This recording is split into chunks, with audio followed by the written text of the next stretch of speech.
आजमी पाकिस्तान से पाकिस्तान जिसमें कराची में जो अटैक हुआ उसके बाद अफगानिस्तान पर हमला कर दिया और ये कहकर सफाई पेश कर रहा है कि भाई उसने बदला लिया है जो अटैक कराची में हुआ था। पूरी आप वीडियो के ऊपर अपना सुझाव दे सकते हैं। आपको वीडियो किस तरह की चाहिए कमेंट बॉक्स में ज़रूर बताइए।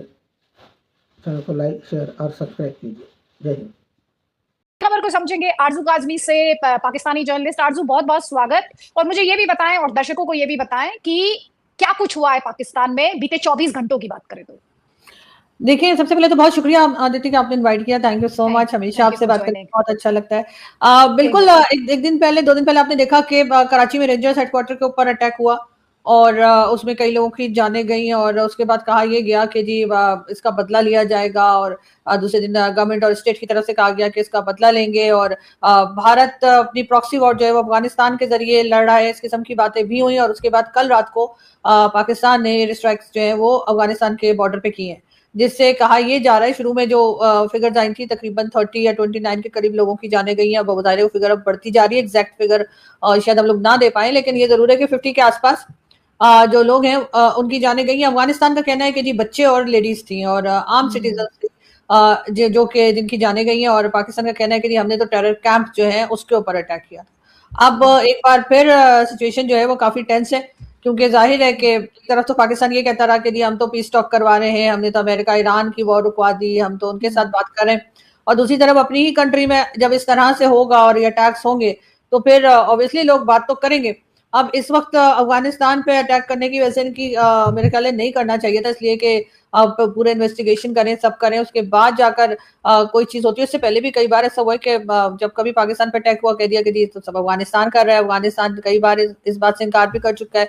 वहाँ तालिबान की गवर्नमेंट जो है उनसे भी कई बार पाकिस्तान ने कहा है कि जी आप टीटीपी को कंट्रोल करें, लेकिन उन्होंने कहा जी ये हमारा काम नहीं है। मगर इस वक्त भी जो अटैक रेंजर्स हेडक्वार्टर पे हुआ था तो वो जो उसके बारे में भी अभी तक इनके पास फुल डिटेल्स नहीं है। लेकिन अगर ये डिटेल मान भी ली जाए जो फिलहाल दी जा रही है कि जी अफगानिस्तान साइड से अटैक हुआ था, तब भी पलट के अटैक करने से कुछ रुकने वाला तो है नहीं, नुकसान ही होगा। और जैसे वो बता रहे हैं कि जी बच्चे और जो लेडीज हैं उन्हीं की जाने गई है ज्यादातर, तो ये तो मौलाना फजलुर रहमान जो कि काफी सीनियर पॉलिटिशियन है, उन्होंने भी कहा था कि अगर पाकिस्तान ये समझता है कि वो अफगानिस्तान के ऊपर अटैक कर सकता है टेररिज्म का कहकर और ये जायज है, तो फिर तो भारत ने जो किया था फिर वो भी ठीक है, इसलिए कि भारत भी तो टेररिज्म का ही कह के पाकिस्तान पर अटैक कर रहा था। ना तो जमीन ना उन्होंने लेनी थी, ना कोई खजाना हथियाना था।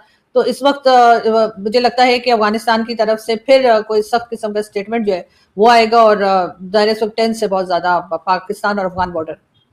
अच्छा, और बॉर्डर पे क्या शेलिंग वगैरह भी चल रही है आरजू? क्योंकि हमने देखा था काफी ज्यादा टेंशन्स थे वहां पर जब ईरान और यूएस के बीच जिस वक्त लड़ाई छिड़ी उस वक्त आपके उस बॉर्डर पर बहुत ज्यादा टेंशन्स थे। और बहरहाल भारत को टारगेट करना तो आरजू मुझे लगता है कि पाकिस्तान की फितरत है।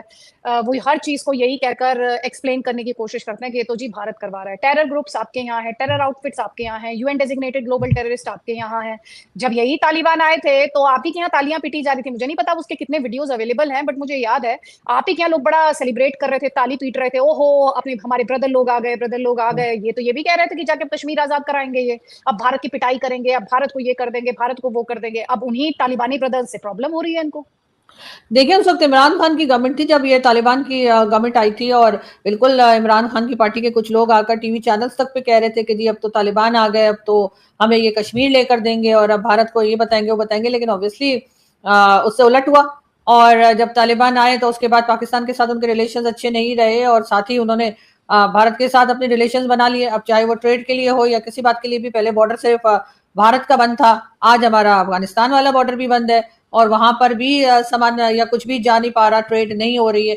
तो इस वक्त ये फ्रस्ट्रेशन जो है ये चलती चली जा रही है। ये मतलब पाकिस्तान अपनी पॉलिसीज को मेरे ख्याल देखे तो ज्यादा बेहतर होगा, इसलिए कि कितने भी आप ऑपरेशन लॉन्च कर लें, कितना भी आप अटैक कर लें, उसके बाद भी अगर आपकी कंट्री में नुकसान हो रहा है और अटैक्स चल रहे हैं तो डेफिनेटली आपकी ये पॉलिसी काम नहीं आ रही है। फिर आपको बातचीत करनी पड़ेगी, आपको डायलॉग करना पड़ेगा। सिर्फ ये कह करके कभी बीएलए ने कर दिया है तो जी कभी टीटीपी ने कर दिया है तो कभी बलूचिस्तान वाले ऐसा करके या कभी केपीके वालों पे एलिगेशंस लगाकर पाकिस्तान की स्टेट जो है वो अपने आप को जैसे कहते हैं ना क्लीन चिट नहीं दे पाएगी। इनको बैठना चाहिए, बात करनी चाहिए। डॉक्टर मारंग बलोच को इन्होंने अरेस्ट कर दिया, उसके बाद उनको इन्होंने उम्र कैद की सजा सुना दी। उसके साथ ईमान मजारी को इन्होंने अरेस्ट कर लिया, 17 ईयर्स की जेल उन्हें सुना दी। तो जो लोग बात कर सकते हैं, जो लोग ग्राउंड पे रियलिटीज को जानते हैं, जिनसे बात करके इश्यूज को सॉल्व किया जा सकता है, चाहे वो अफगानिस्तान के हों, केपीके के हों या बलूचिस्तान के, उनसे तो ये बात कर रहे नहीं है। अपने तौर पे अगर जोर जबरदस्ती और पावर दिखाकर अगर कुछ अचीव करने की कोशिश की जा रही है, तो अभी तक तो उसमें सिर्फ और सिर्फ फेलियर ही देखने को मिला है। एक बात बताएं, ये फील्ड मार्शल मुनीर के आने के बाद ये जो गोली है ये ज्यादा इस्तेमाल होने लगी है एक्टिविस्ट पर भी, क्योंकि चाहे मैं बलोच एक्टिविस्ट से बात करूं, चाहे पीओके के लोगों की बातें इंडियन मीडिया के माध्यम से नहीं, फॉरेन मीडिया के माध्यम से ही मैं बात करूं, ये भी खबरें आई कि कुछ जर्नलिस्ट ने जब रिपोर्ट कर दिया तो उन्हें डराया धमकाया भी गया, और उनके ऑर्गेनाइजेशन के खिलाफ एक्शन भी लिया गया। ये बच्चों को, ये महिलाओं को टारगेट करने का सिलसिला, जो तमाम एक्सपर्ट्स है वो कहते हैं कि मुनीर के टाइम से स्टार्ट हुआ है, उससे पहले ये इतना ज्यादा नहीं था। Is it true? हाँ, बिल्कुल सही। इससे पहले इतना ज्यादा नहीं था, थोड़ा बहुत होता होगा, लेकिन इतना ज्यादा नहीं था। और ये जरूर है कि इससे पहले भी जब डॉक्टर मारंग बलोच इस्लामाबाद आई थी और प्रोटेस्ट करने के लिए, इमरान खान उस वक्त, if I am not wrong, तो उनके ऊपर जो केमिकल का पानी फेंका गया था, तो उस वक्त तो जनरल मुनीर नहीं थे, उनसे पहले के जो आर्मी चीफ थे वो थे बाजवा साहब। लेकिन बातें यही की गई थी। अब ये कि उसकी और ज्यादा आपके लिए शिद्दत में इजाफा हो गया और ज्यादा बढ़कर ये होने लगा है। पहले थोड़ा बहुत ख्याल किया जाता था कि अगर फीमेल्स हैं या लेडीज हैं तो उनके साथ एक सही बिहेवियर रखा जाता था, चाहे उनकी बात पसंद आ रही हो ना आ रही हो। लेकिन अब ऐसा नहीं है, अब इस तरह का कुछ नहीं है। अब चाहे कोई लेडीज हो या फिर मर्द हो, उनके साथ एक ही जैसा सलूक कर रहे हैं। तो ये इस बात में तो बिल्कुल आप ठीक है कि अब बहुत ज्यादा, पहले से कहीं ज्यादा सख्ती आ गई है और एक हार्ड स्टेट बनाने की तरफ, जो ये बार बार कहा भी जाता है, तो शायद उसी तरफ जा रहे हैं। हार्ड स्टेट बनाने की तरफ जा रहे हैं, लेकिन आप जो बोएंगे वही काटेंगे ना। अगर आप टेररिस्ट को पालेंगे, मुझे अभी तक याद है हिलरी क्लिंटन ने पाकिस्तान के कॉन्टेक्स्ट में ही कहा था कि अगर आप सपोले पालेंगे अपने बैकयार्ड में तो एक दिन वो आपको भी डसेंगे। तो पाकिस्तान इस सच्चाई को कबूल क्यों नहीं कर पा रहा है? ऐसी क्या दिक्कत है पाकिस्तान को ये कबूल करने में कि भाई हाँ, हमने इन्हें पाला पोसा, आज ये हमें डस रहे हैं, आज ये हमें ही हमारे यहाँ ही खून खराबा कर रहे हैं। इसके लिए इंडिया को ब्लेम करना, इसके लिए अफगानिस्तान को ब्लेम करना, इसके लिए हर किसी को ब्लेम करना, पर खुद की गलती ना मानना, क्या ये कहाँ लेके जाएगी पाकिस्तान को? आप वीडियो के ऊपर अपना सुझाव दे सकते हैं। आपको वीडियो किस तरह की चाहिए कमेंट बॉक्स में ज़रूर बताइए। चैनल को लाइक शेयर और सब्सक्राइब कीजिए। जय हिंद।